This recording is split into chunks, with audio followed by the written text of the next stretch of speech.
Hello, my beautiful humans! Today we're talking about drafting. Drafting is the process of revising and fine-tuning your manuscript. What I'm going to do is give you guys a rundown of my drafting process, and then I'll give you 6 tips on how you can improve your drafting process. Since everybody drafts differently, my drafting process probably will not fit everyone. I want to give a quick disclaimer though before we start this video that I've been trying some new processes for my drafting. And while I won't be recommending them in this video, I may be recommending them in a future video. And the reason I'm disclaiming this is because I don't want anybody to think that I'm a liar. I just want you guys to know that I'm constantly learning and updating my processes so that I can give the best advice and so that I can get things done quicker. So with that being said, let's jump into the video. Stage number 1 is the first draft. If you want to know how to make your first draft, how I make it, go watch all of my other videos. There's only like 3, 4, or 5 of them, so it shouldn't take you too long. Stage number 2 is the filler draft. I've said before that I am an underwriter, which means when I write my first draft, it is completely bare bones. It just has the general ideas and actions of what's going on and some dialogue and some descriptions. The second draft for me, though, is when I go back and add all of the words in. I will add missing descriptions, showing instead of telling. I will expound more on dialogue, explain things more accurately, and a lot of other stuff that I can't think to list at the moment. Stage number 3 is the some content, some grammar draft. During this draft, I'm fixing all of the mistakes that I made content-wise during the second draft, and I'm fixing some of my grammar mistakes along.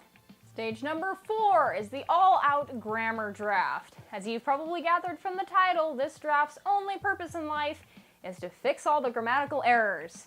The thing that really sucks about this stage in the process is it's not just the one draft that I do.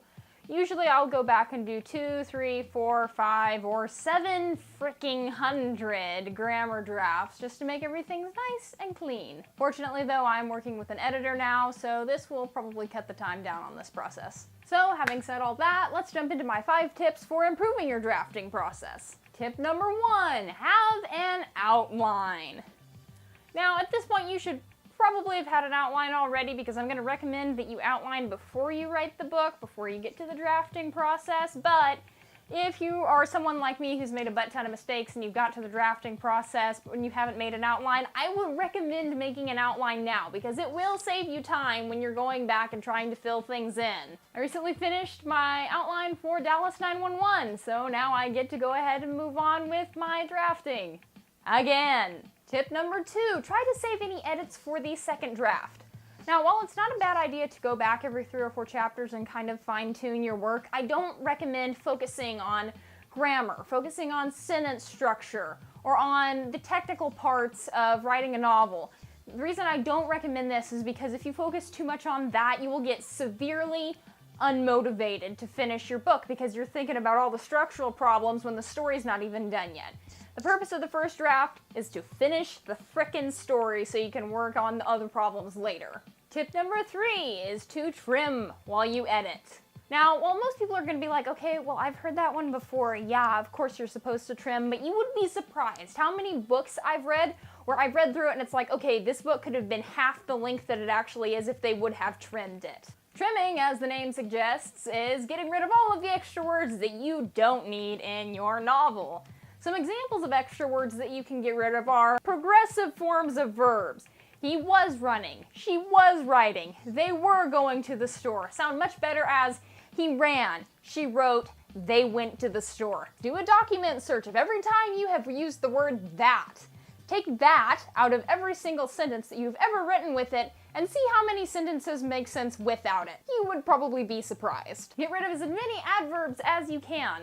While I'm not one of those writers who thinks death to all adverbs, a lot of times there is a perfectly fine, strong verb that you can use instead of using an adverb to increase the strength of your weak verb, because it doesn't increase it. Trust me. And if you're a writer like me, chances are you have a strong affinity for adjectives.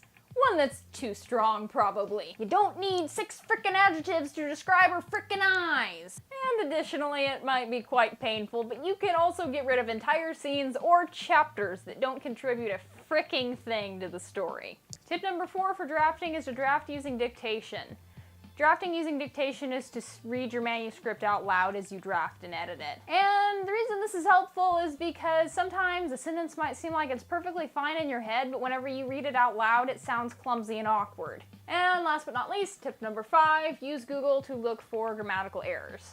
Now, while Google will not find every single one of your grammatical errors, it will find a lot of them that you probably didn't notice the first time around. Unless you're super thorough and not dyslexic like me.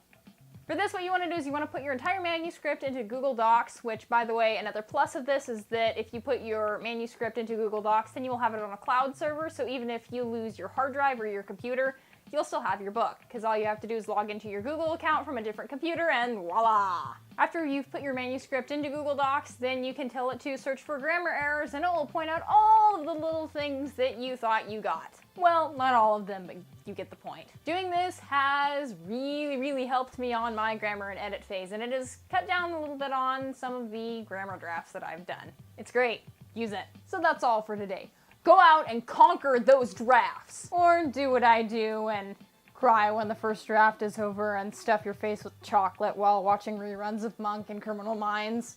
I'm sorry we thought first draft. I loved you. If you liked this video, be sure to give it a thumbs up and don't forget to subscribe to my channel. I will be back next Saturday with another awesome video. Additionally, don't forget to stalk me on Facebook and Instagram. The links will be posted in the comments below. What am I talking about, comments? This isn't Facebook. Description.